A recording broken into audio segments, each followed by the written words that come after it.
En esta ocasión definiremos la potencia real o activa, partiendo de nuestro conocimiento previo de potencia promedio.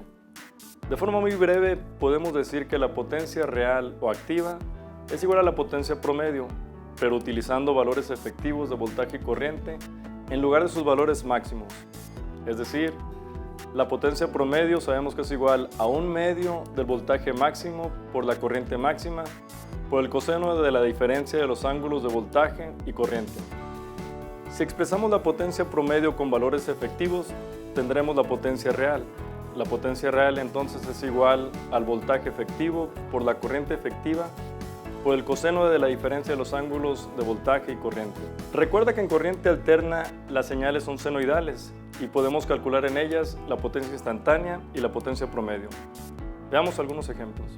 Cuando la carga es puramente resistiva, lo que significa que solo corresponde a una resistencia, las señales de voltaje y corriente se encuentran en fase. Por lo tanto, la potencia instantánea tendrá valores positivos variantes en el tiempo de forma senoidal.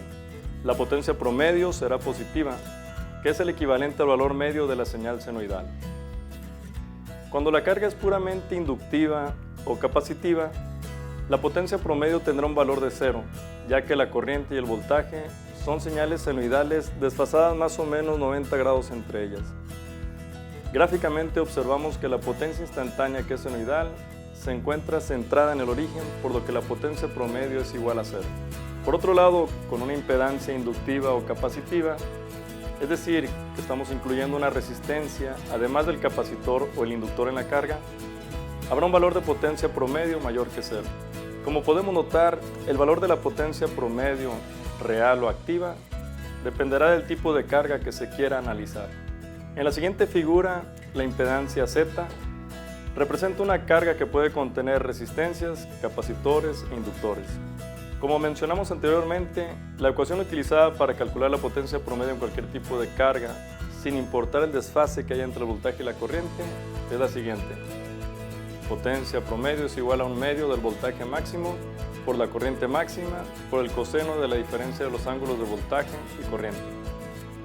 Dicha ecuación puede verse reflejada en esta señal senoidal, donde se explica que la potencia promedio se encuentra en el punto medio del valor máximo de la señal que se esté midiendo. Y como vimos anteriormente, la ecuación de la potencia promedio la podemos reescribir utilizando valores efectivos de las señales de voltaje y de corriente en lugar de los valores máximos. Esta es entonces la ecuación utilizada para obtener el valor de la potencia real o activa en señales alternas senoidales. Ahora ya conoces la ecuación que permite calcular la potencia promedio y la potencia real o activa que consume una impedancia cuando se trabaja con señales senoidales de voltaje y de corriente, no importando el desfasamiento que entre ellas exista. Esta potencia te permitirá conocer la energía real que consume cualquier aparato eléctrico del hogar.